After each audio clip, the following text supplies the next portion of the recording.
तो हिंदी माध्यम के सभी प्यारे छात्रों का एक बार फिर से स्वागत है। मेरा नाम संदीप खरे है और मैं फ्री ऑनलाइन कोचिंग पर कोचिंग पढ़ाता हूँ। और आज मैं आपके लिए फिजिक्स के क्लास 12th के लिए बहुत ज़्यादा इम्पोर्टेंट कुछ क्वेश्चन बताने वाला हूँ। और क्योंकि मैंने पिछले बार क्वेश्चन गैस किए थे और उन्हीं में से आए थे, तो बच्चों के बार बार फ़ोन आ रहे हैं और कमेंट आ रहे हैं कि सर 2023 के लिए भी कुछ धांसू सा अच्छा बता दीजिए, कुछ इम्पोर्टेंट क्वेश्चन बता दीजिए। तो आज मैं आपके लिए बहुत इम्पोर्टेंट क्वेश्चन बताने वाला हूँ और इनको आप कम से कम 2 से 3 बार रिवीजन करके एग्ज़ाम में जाइएगा, तो आपका एग्ज़ाम बहुत ही अच्छा होने वाला है। तो चलिए फिर शुरुआत करते हैं। और ये जो होंगे ये आंसर के साथ में, ये पीडीएफ है मेरे पास में, तो ये आंसर के साथ में ही मैं आपको बताऊंगा। तो आप स्क्रीनशॉट लेते जाइएगा, ये पीडीएफ है। और अगर आपको ये पीडीएफ चाहिए तो वीडियो के एंड में बताऊंगा कि पीडीएफ आप कैसे ले सकते हो। तो चलिए स्टार्ट करते हैं। और हाँ, ये सभी राज्यों के लिए है क्योंकि ये एनसीईआरटी पैटर्न पर आधारित नोट्स हैं। तो आप चाहे यूपी बोर्ड के हों, चाहे बिहार बोर्ड के हों, चाहे आप राजस्थान बोर्ड के हो, झारखंड बोर्ड के हो, है ना, तो एमपी बोर्ड के हों, कहीं के भी हों, सबके लिए बहुत ज़्यादा मोस्ट इम्पॉर्टेंट क्वेश्चन है। तो चलिए फिर शुरुआत करते हैं। हालांकि मैंने नोट्स जो बनाए हुए हैं, इम्पोर्टेंट क्वेश्चन को ध्यान में रखते हुए भी बनाए हुए हैं। और इनकी डिटेल लेक्चर आपको फ्री ऑनलाइन कोचिंग चैनल पर मिलेंगे। और ये नोट्स आपको पीडीएफ कैसे लेना है वो मैं आप वीडियो के एंड में बता दूंगा। साथ में केमिस्ट्री के नोट्स भी आपको बताऊंगा कैसे मिलेंगे पीडीएफ में।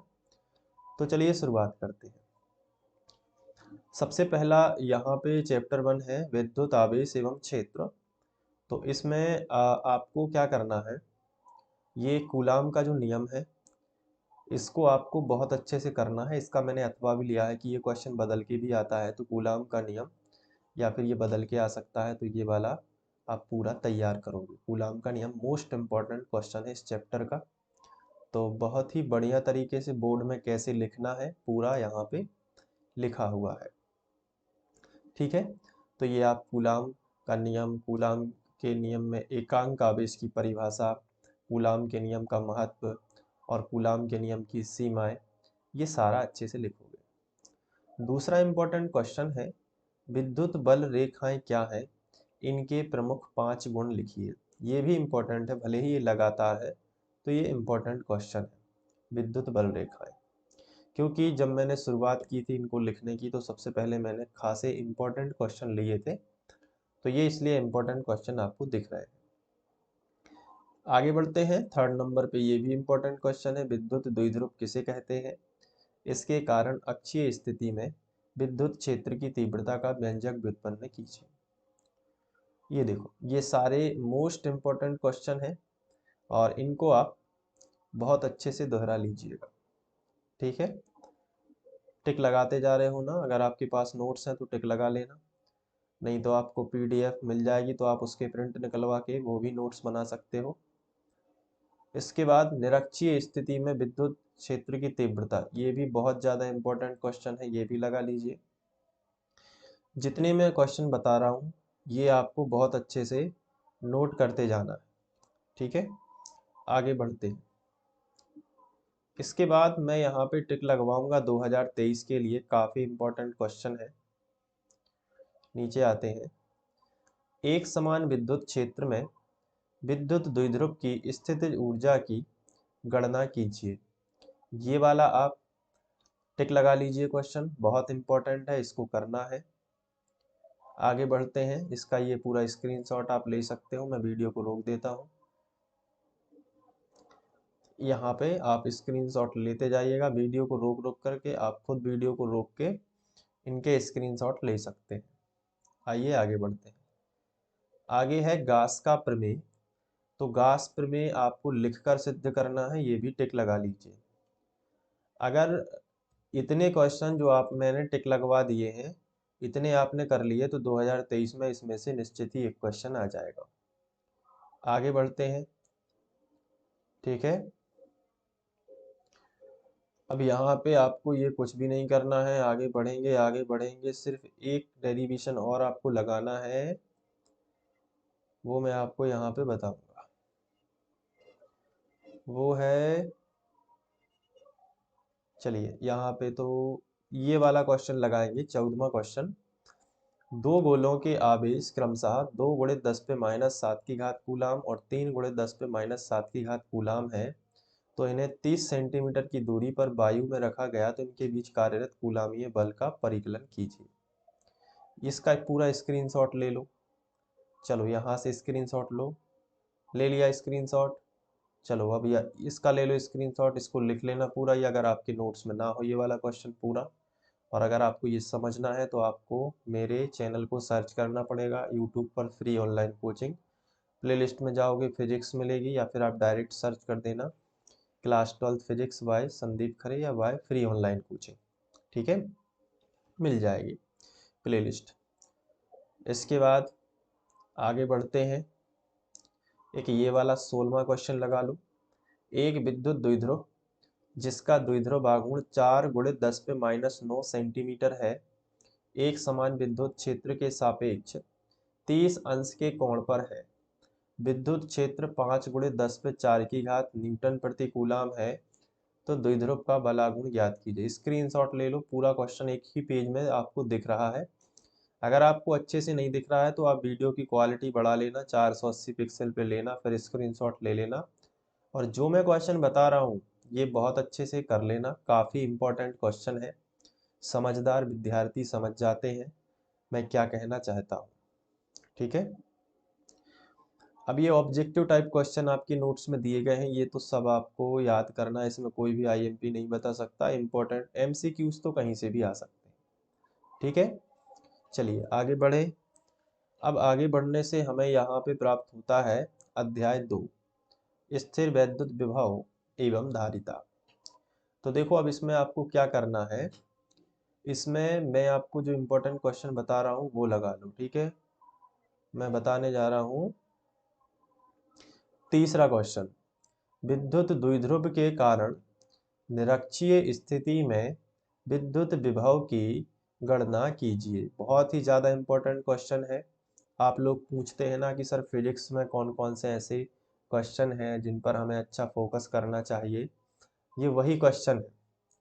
2023 में अगर फिजिक्स का एग्ज़ाम बहुत अच्छे से करना है तो ये चीज़ें आपको ध्यान रखनी है। आगे बढ़ें।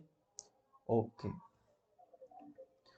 स्क्रीनशॉट तो आप लेते जा रहे होगे, नहीं तो पीडीएफ कैसे लेना है वीडियो के एंड में बता दूंगा, बड़ी ही आसानी से पीडीएफ मिल जाएगा। इसके बाद आप लगाओ ये चौथा क्वेश्चन, विद्युत क्षेत्र की तीव्रता और विभवांतर में संबंध बताइए। ये चौथा क्वेश्चन काफ़ी इम्पोर्टेंट है, बहुत ही ध्यान से करना, इसका स्क्रीनशॉट ले लो। जो बच्चे नोट्स नहीं ले पाएंगे वो यहाँ पे स्क्रीनशॉट ले सकते हैं। आगे बढ़ते हैं, यहाँ पे भी है थोड़ा सा, ये स्क्रीनशॉट ले लीजिएगा।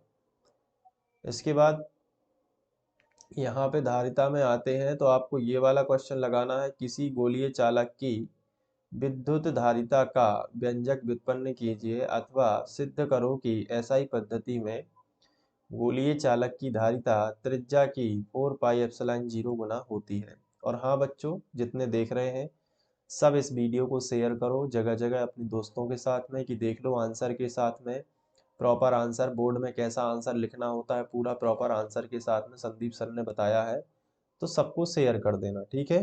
कोई प्रॉब्लम तो नहीं होगी शेयर करने में, व्हाट्सएप पे शेयर कर देना सबको, ठीक है। दूसरों का भला करोगे तुम्हारा भी भला हो जाएगा, ठीक है।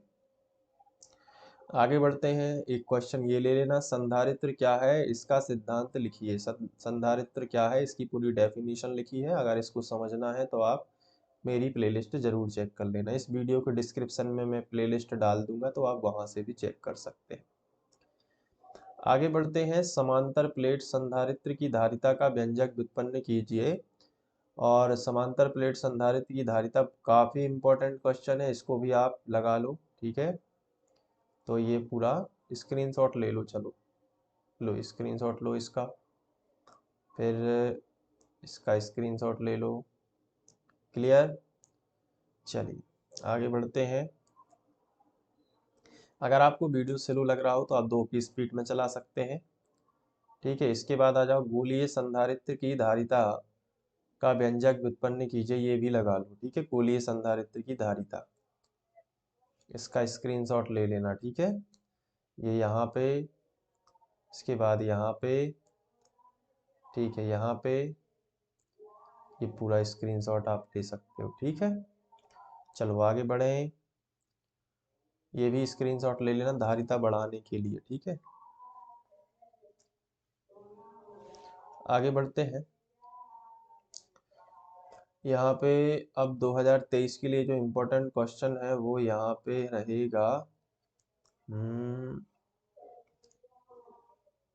ये वाला क्वेश्चन नंबर 13। प्लेटों के बीच की वायु वाले एक समांतर प्लेट संधारित्र की धारिता, प्लेट का क्षेत्रफल इतना दिया गया है, उनके बीच की दूरी इतनी है, तो प्लेटों के मध्य कितना आवेश होगा। ये क्वेश्चन दिया गया है। अगर आपके नोट्स में ना हो तो आप इसको राइट कर लें जल्दी से स्क्रीनशॉट लेके, और ऐसे ही वीडियो को सीरियसली लेना, हल्के में मत लेना, इसी में से आ जाएगा पेपर पूरा। ठीक है, ये देखो, ये भी स्क्रीनशॉट ले लेना इतना पोर्शन। आगे बढ़ें। ओके, चलो ये वाला लगाओ 15वां question, very most important question. 9 picofarad धारिता वाले 3 संधारित्रों को श्रेणी क्रम में जोड़ा गया है, तो कुल धारिता ये इतना कर लो। इसके बाद यहाँ पे भी दिया गया है, ये भी स्क्रीनशॉट ले लो। वीडियो को पॉज कर करके लिख लेना, किसी के चक्कर में मत पड़ना, कुछ भी नहीं है, सब जो मैं बता रहा हूँ बस ध्यान से देखते जाना और पूरा पेपर आप करके आओगे बस। ठीक है, और इसमें आंसर के साथ आपको मैं दिखा रहे हैं, तो अगर आप चाहें तो अलग से इन क्वेश्चन को लिख कर केवल यही तैयार कर सकते हैं 2023 के लिए। चलिए अब आगे बढ़ते हैं। ये वस्तुनिष्ठ प्रश्न है, ये तो सारे पढ़ना है, पीडीएफ में आपको दे दूंगा। ठीक है, आगे बढ़ते हैं। अब आता है चैप्टर 3, धारा एवं प्रतिरोध। चलो इसमें टिक लगा लो।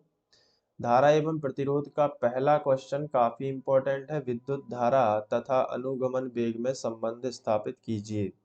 ये क्वेश्चन काफी इंपॉर्टेंट है, तो इसको टिक लगा लो। ठीक है, टिक लगाते जाना। आगे बढ़ते हैं, स्क्रीनशॉट भी लेते जाना। ये देखो, आगे बढ़ते हैं। इसमें से ये सिंपल से क्वेश्चन नहीं आते बोर्ड में। यहाँ पे ये वाला क्वेश्चन लगाओ, ओमीय प्रतिरोध तथा अनुमीय प्रतिरोध क्या है समझाइए। ये वाला क्वेश्चन आपसे पूछा जाएगा। इसका आंसर स्क्रीनशॉट ले सकते हो आप। अब मैं तो कहता हूँ आप पूरी पीडीएफ ही ले लो, टेंशन खत्म, स्क्रीनशॉट कहाँ तक आप रखोगे। आगे बढ़ते हैं। यहाँ पे ये वाला क्वेश्चन लगाओ, छठवां, थर्मिस्टर क्या है इसके अनुप्रयोग लिखिए। थर्मिस्टर क्या है इसके अनुप्रयोग लिखिए। पूरा एक गागर में सागर भरा हुआ एक आंसर आपके सामने लिखा हुआ है। काफी अच्छी भाषा है, मैंने खुद लिखी हुई है, इसमें आपका एक भी अंक नहीं कटेगा, बहुत ही बेहतरीन भाषा है, तो आप इसको लिख सकते हो। आगे बढ़ते हैं। धारा वितरण संबंधी किरचॉफ के नियम लिखिए। धारा वितरण संबंधी किरचॉफ के जो नियम है, ये भी इम्पोर्टेंट क्वेश्चन है।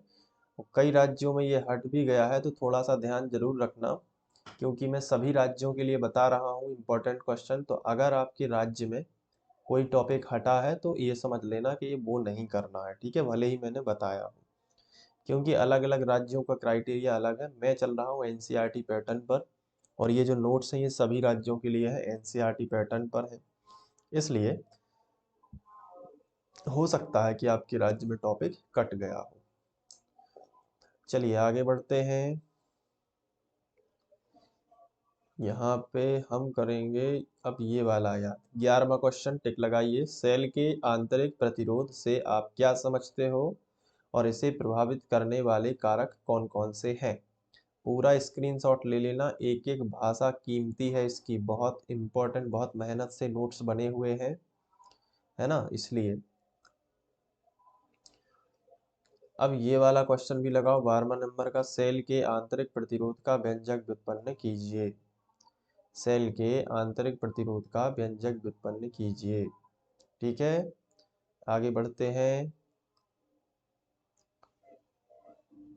अब देखो, सेलों के समांतर संयोजन का व्यंजक, ये भी लगा लो। सेलों के समांतर संयोजन का 2023 के लिए।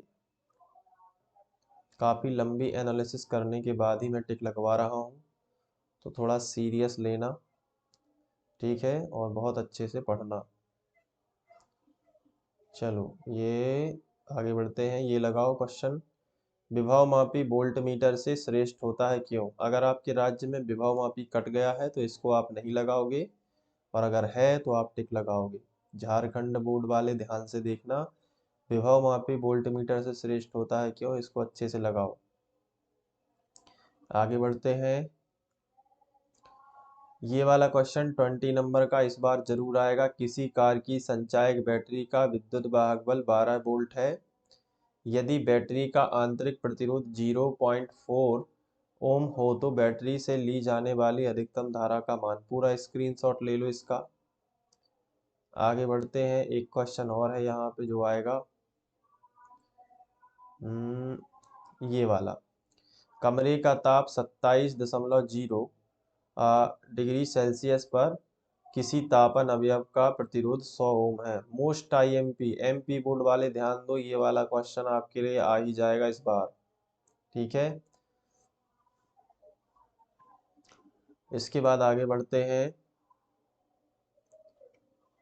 अगर आप पीडीएफ ये ले लेते हैं और सारे नोट्स की तैयारी कर लेते हैं तो आपको 94-95% लाने से कोई भी नहीं रोक सकता।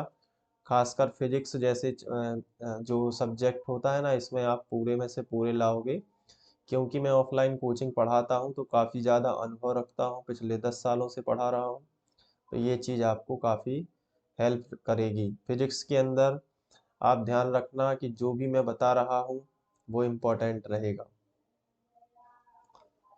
ठीक है। मेरी ऑफलाइन कोचिंग में 95%, 96% तक बच्चे लेकर आए हैं, तो आप भी लेकर आ सकते हो इन्हीं नोट्सों को पढ़ के। हर साल इसमें थोड़ी बहुत चेंजेस होते हैं, बाकी रहते यही है। अब थोड़ा सा मैं ऊपर जाऊंगा, मैंने कुछ मिस तो नहीं कर दिया? नहीं किया, ओके। आगे बढ़ते हैं। चलिए अब यहाँ पे ये वाला क्वेश्चन वस्तुनिष्ठ प्रश्न है, तो ये तो आप कर ही लोगे। अब आते हैं अध्याय 4 पर। अध्याय 4 है गतिमान आवेश तथा चुंबकत्व। अब आप मिला सकते हैं, एनसीईआरटी का है पूरा चैप्टर, एनसीईआरटी से ही है, और जिन राज्यों में एनसीईआरटी लगी है बहुत इंपॉर्टेंट नोट्स हैं। देखो अब इसमें आपको ये वाला क्वेश्चन जरूर लगाना है, बायो सावर्ट का नियम। लगाइए क्वेश्चन नंबर दूसरा। देखो कितने तरीके से बदल के आया है, ये दोनों तरीके से हमने लिखा है। सन 2020 में एमपी बोर्ड में पूछा गया था, और हर राज्य के लिए काफ़ी इम्पोर्टेंट रहता है बायो सावर्ट नियम, तो आप तो इसको अच्छे से कर लेना जरूर, ठीक है। इम्पोर्टेंट क्वेश्चन, अगर इनको आप समझना चाहते हो तो इनकी डिटेल्ड वीडियो आपको प्लेलिस्ट में मिल जाएंगे, तो प्लेलिस्ट जरूर चेक करना। क्लियर? आगे बढ़ें। इसके बाद आपको ये वाला क्वेश्चन करना है जो मैं बता रहा हूँ। देखो, धारावाही वृत्तीय कुंडली के केंद्र पर चुंबकीय क्षेत्र की तीव्रता का व्यंजक व्युत्पन्न कीजिए। ये क्वेश्चन काफी इम्पोर्टेंट है, इसको भी आप टिक कर लो, और इसका जो आंसर है इसको पूरा आपको लिख के आना एग्जाम में, ए टू जेड ये पूरी भाषा है ना, कैसे आंसर लिखा जाता है पूरा प्रॉपर वे में। आगे बढ़ते हैं। आगे है ये वाला क्वेश्चन नहीं करना है, मैं आपको बता रहा हूँ कौन कौन करना है। यहाँ पे हम आगे बढ़ेंगे, ये वाला क्वेश्चन कर लेना। दो समांतर धारावाही चालकों के मध्य लगने वाले बल की गणना, तो ये क्वेश्चन आप कर लोगे, ठीक है। इसका स्क्रीनशॉट ले लो अगर आपके नोट्स में ना हो, हालांकि मैं पीडीएफ तो आपको दे ही दूंगा। आगे बढ़ते हैं। और ये देखो, ये 11वां क्वेश्चन काफी इंपॉर्टेंट है। इसमें से देखो इसके कितने सारे अथवा बनाए गए हैं। अब आप ये समझ सकते हो कि चल कुंडली धारा मापी कितना इंपॉर्टेंट है। इसमें से एक ना एक क्वेश्चन जरूर आएगा, चल कुंडली धारा मापी, यानी कि मूविंग क्वाइल गैल्वेनोमीटर। इसको अच्छे से कर लेना, ठीक है। आगे बढ़ते हैं। ये सारा स्क्रीनशॉट आप ले सकते हो, नहीं तो मैं दे दूंगा नोट्स आपको, ठीक है। संट क्या है? इसके मान हेतु आवश्यक व्यंजक स्थापित कीजिए। देखो इसके भी कितने सारे अथवा हैं। ये क्वेश्चन हर बार हर राज्य में बदल बदल के आता है। सभी राज्यों को ध्यान में रखते हुए नोट्स बनाए गए हैं, तो आप ये पूरा अच्छे से नोट कर लेना। क्लियर है? आगे बढ़ें। ठीक है, इसके बाद हम आगे बढ़ते हुए ये वाला क्वेश्चन लगाइए। क्षैतिज तल में रखे हुए एक सीधे लंबे तार में 50 एम्पीयर विद्युत धारा उत्तर से दक्षिण की ओर प्रवाहित हो रही है। तार के पूर्व में 2.5 मीटर दूरी पर स्थित किसी बिंदु पर चुंबकीय क्षेत्र B का परिमाण तथा उसकी दिशा ज्ञात कीजिए। क्वेश्चन नंबर 15 टिक लगाएंगे। आगे बढ़ते हैं। आगे बढ़ने से पता चलता है कि ये क्वेश्चन 17वां भी इम्पोर्टेंट है, ये भी लगा लो टिक। ठीक है, इसके बाद अब आपको आगे आना है और यहाँ पे 22वां क्वेश्चन लगाना है टिक। बहुत इंपॉर्टेंट है 22वां क्वेश्चन। इस बार MP बोर्ड में आ जाएगा और UP बोर्ड में भी आ जाएगा, अच्छे से टिक लगा लो इसको। इसके बाद धारा मापी को वोल्ट मीटर में कैसे बदलते हैं, ये याद कर लेना। टॉप मोस्ट क्वेश्चन है ये भी इस चैप्टर का। और अमीटर वोल्ट मीटर में अंतर, ये भी है। इसके बाद वस्तुनिष्ठ प्रश्न आ गए हैं, तो इसको आप कर लोगे। आगे बढ़ते हैं। चुंबकत्व एवं द्रव्य। जिन राज्यों में ये चैप्टर हटा है वो आगे स्किप करके वीडियो देखेंगे, जिन राज्यों में नहीं हटा है वो यहाँ ध्यान देंगे। इसमें आपको सबसे इम्पोर्टेंट क्वेश्चन बताने जा रहा हूँ इस चैप्टर का, और वो है यहाँ पे नीचे। दंड चुंबक और धारावाही परिनालिका इनमें अंतर अच्छे से कर लेना। दूसरा है, ये देखो, समझाइए कि एक धारावाही लूप किस प्रकार चुंबकीय द्विध्रुव की भांति व्यवहार करती है, ये वाला लगा लो। और ये वाली टेबल, प्रतिचुंबकीय, अनुचुंबकीय और लोह चुंबकीय पदार्थों में अंतर, ये वाली लगा लो। इसके बाद ये वाली टेबल भी, नर्म लोहा और स्टील में अंतर। ठीक है, ये। इसके बाद विद्युत चुंबक और स्थायी चुंबक में अंतर लगा लेना। ठीक है, और इसके बाद पार्थिव चुंबकत्व के कारण, हाँ, पार्थिव चुंबकत्व के कारण भी मैंने देखा था, और दिक्पात के कोण की परिभाषा, और ये पूरा डेरिवेशन। ठीक है, चित्र द्वारा समझाएंगे पूरा। नमन कोण, नति कोण भी लगा लो। शुरू के क्वेश्चन छोड़ दिए हैं बहुत सारे, क्योंकि वहां से ज्यादा इंपॉर्टेंस नहीं बनती इस साल, यहाँ से आएंगे क्वेश्चन, है ना। और ये सवाल एक भी नहीं छोड़ना इस चैप्टर का। ये 22वां कर लेना, ये 23वां कर लेना, और ये 24वां कर लेना। ध्यान देना, यहीं से आएगा सवाल भी इम्पोर्टेंट है, हो सकता है सवाल ही दे दे आपको। और बस, अब आ जाओ चैप्टर 6, विद्युत चुंबकीय प्रेरण। काफी ज्यादा वेटेज रखने वाला एक चैप्टर है विद्युत चुंबकीय प्रेरण। खासकर MP बोर्ड में ज़्यादा पूछा जाता है, लेकिन राजस्थान बोर्ड के लिए भी इम्पोर्टेंट है विद्युत चुंबकीय प्रेरण, और बिहार बोर्ड के लिए भी है। बाकी तो मैं बता रहा हूँ सभी राज्यों के लिए है, लेकिन विद्युत चुंबकीय प्रेरण में खास खास कौन कौन सी चीज़ें याद रखनी है वो ध्यान से देखो। सभी राज्यों के लिए है, याद रखना। सबसे पहला क्वेश्चन आपको यहाँ पे यही लगाना है, विद्युत चुंबकीय प्रेरण से आप क्या समझते हो। फैराडे के विद्युत चुंबकीय प्रेरण संबंधी नियम लिखिए। ये 2007 में पूछा गया है, फिर 2008 में, और फिर 2009 में पूछा गया क्वेश्चन है। इसके बाद आप यहाँ पे आओगे तो आपको मिलेगा ये वाला क्वेश्चन नहीं, यहाँ पे नीचे आएंगे। ठीक है, 2 मिनट रुकना, मैं बता देता हूँ कौन सा करना है।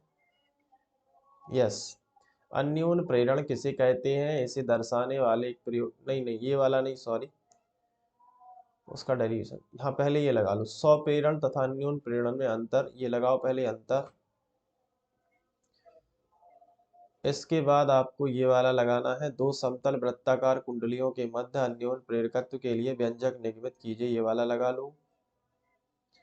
ठीक है,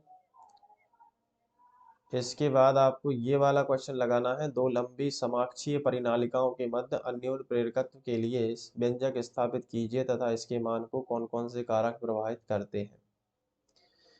ये वाला क्वेश्चन लगाओगे। और भंवर धाराएं तो कट गई हैं शायद एमपी बोर्ड में, लेकिन अदर बोर्ड के हो तो भंवर धारा एक इम्पॉर्टेंट टॉपिक है, लगा लेना इसको।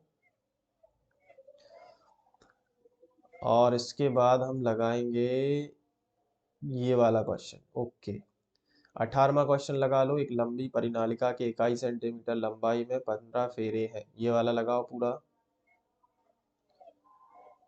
इसके बाद एक 21वां लगा लो, पास पास रखे कुंडलियों में एक युग्म का अन्योन्य प्रेरकत्व 1.5 हेनरी है, यदि एक कुंडली में 0.5 सेकंड में धारा 0 से 20 एम्पियर परिवर्तित होती है तो दूसरी कुंडली में फ्लक्स बंधता में कितना परिवर्तन होगा। अब इस में एक क्वेश्चन और है, अन्योन्य प्रेरण क्या है, इसका डेरिवेशन, तो वो भी लगा लेना। ठीक है, मैं बता दे रहा हूँ, इसी नोट्स में है, आगे निकल गया होगा, वो भी लगा लेना। अन्योन्य प्रेरकत्व किसे कहते हैं, इसका व्यंजक। ठीक है, इसके बाद नेक्स्ट चैप्टर आता है प्रत्यावर्ती धारा, बहुत ही गजब का चैप्टर है और इसमें जब से ज़्यादा वेटेज इसी में है। प्रत्यावर्ती धारा में बस आपको एक ही चीज़ लगानी है, वो मैं बता दे रहा हूँ, एलसीआर परिपथ। पहले तो ये अंतर लगा लो, प्रत्यावर्ती धारा और दिष्ट धारा में अंतर, और एक डेरिवेशन में बताने जा रहा हूँ, वो है एलसीआर परिपथ। एलसीआर परिपथ को कर लेना, मेरी तरफ से गारंटी है इसके आने की। एलसीआर परिपथ जहां भी दिखे, ये है एलसीआर परिपथ 13वें नंबर का, बहुत ही इंपॉर्टेंट है इस चैप्टर के लिए। एलसीआर तो आप कर ही लोगे। इसके बाद मैं आपको एलसीआर के अलावा ये क्वेश्चन बता रहा हूँ, पी एवरेज बराबर वी आर एम एस गुणित I R M S into cos phi, ये वाला क्वेश्चन आप करोगे। ठीक है, और यहाँ पे मैं कुछ और बताना चाहूँगा, यस, श्रेणी अनुनादी परिपथ और समांतर अनुनादी परिपथ में अंतर, ये कर लेना। और ट्रांसफार्मर कर लेना पूरा, ट्रांसफार्मर पूरा बहुत डिटेलिंग में करवाया है मैंने पूरा, चाहे उसके उपयोग हो चाहे उसकी ऊर्जा हानि हो, सब कर लेना। ठीक है, और अंतर भी कर लेना, आप ऊंचाई ऊंचाई में अंतर। ट्रांसफार्मर से रिलेटेड जो भी क्वेश्चन, ये सारे क्वेश्चन कर लेना ट्रांसफार्मर से रिलेटेड बस। अब इसमें डायनामो की बात करें तो डायनामो में आप केवल, हाँ, ये डायनामो भी पढ़ना है आपको पूरा, डायनामो किसे कहते हैं, प्रकार पूरा सिस्टमेटिक पूरा, एसी डायनामो डीसी डायनामो पूरा पढ़ लेना। उसके बाद कुछ भी नहीं पढ़ोगे तो चल जाएगा, यहाँ से सब छोड़ देना। ठीक है, अच्छा हाँ, छोड़ने से बात आई, एनसीईआरटी के क्वेश्चन नहीं छोड़ सकते। ये 44 एमएच वाला प्रेरक, तो एक ये कर लेना, 29वां मैं बता रहा हूँ यही आ जाएगा, या तो अगर मान लो उस तरफ का कुछ नहीं आया, बस ये कर लेना 44 वाला, 44 एमएच वाला। ठीक है, आगे बढ़ते हैं। अध्याय 8 विद्युत चुम्बकीय तरंगें, तो ये छोटे छोटे आंसर हैं, तो ये चैप्टर आपको पूरा पढ़ना है। मेरे हिसाब से तो पूरा चैप्टर पढ़ना है, पूरे छोटे छोटे आंसर याद करने हैं, ज़्यादा कुछ वेटेज नहीं है, पूरा पढ़ लेना ये। ठीक है, और इसमें ये चैप्टर बड़े आराम से समझ में भी आता है, तो ये चैप्टर तो आप पूरा पढ़ोगे, फिर भी मैं इसमें कुछ बता देता हूँ। जैसे यहाँ पे देखो, उंगली के चिन्ह फिंगरप्रिंट की जांच में कौन सा विवरण यूज होता है, ये ज़्यादातर पूछा जाता है। और इसके जो न्यूमेरिकल हैं ये कर लेना, मेरे हिसाब से तो न्यूमेरिकल एक भी नहीं छोड़ना, ये सारे न्यूमेरिकल एनसीईआरटी से लिए गए हैं और यही आते हैं। तो थ्योरी के साथ में, थ्योरी तो मैं कह रहा हूँ सारी पढ़ लेना, लेकिन ये न्यूमेरिकल में जो मैंने करवाए हैं ये वाले, इसमें से ये सोडियम लाइट वाला, और ये भी कर लेना, इसमें एक फॉर्मूला लगेगा ई बराबर एच न्यू, तो दो क्वेश्चन मैंने बता दिए। ठीक है, आगे बढ़ते हैं।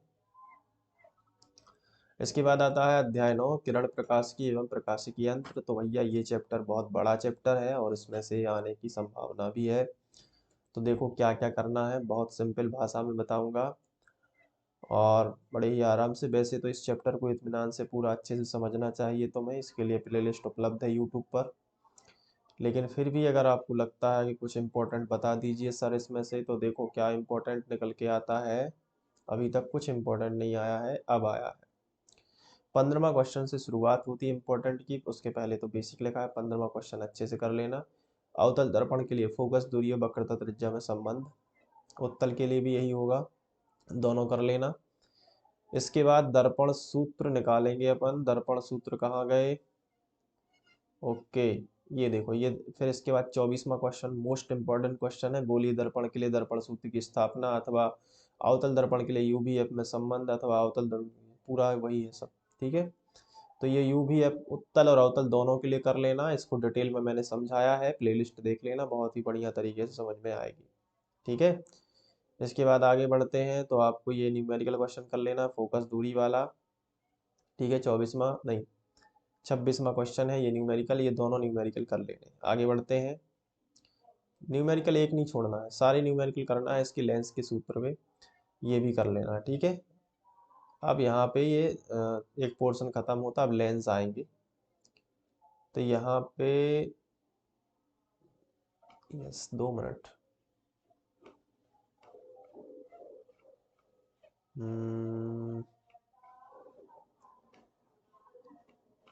यस, यहाँ पे लेंस नहीं है इस पीडीएफ में, तो मैं कोशिश करूँगा कि लेंस जल्दी ही जोड़ दूँ और आपके लिए प्रोवाइड कराऊँ लेंस के साथ में। यहाँ पे लेंस नहीं है, तो ये बड़े दुख की बात है, यहाँ पे लेंस नहीं है, जबकि तरंग प्रकाश की जुड़ गई है।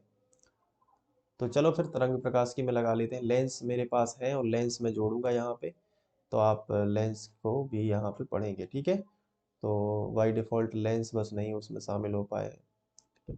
तरंग प्रकाश की, तरंग प्रकाश की का पहला क्वेश्चन तो ये है, देखो नीचे आते हैं, पढ़ लेना, समपोषी व्यतिकरण और विनाशी व्यतिकरण।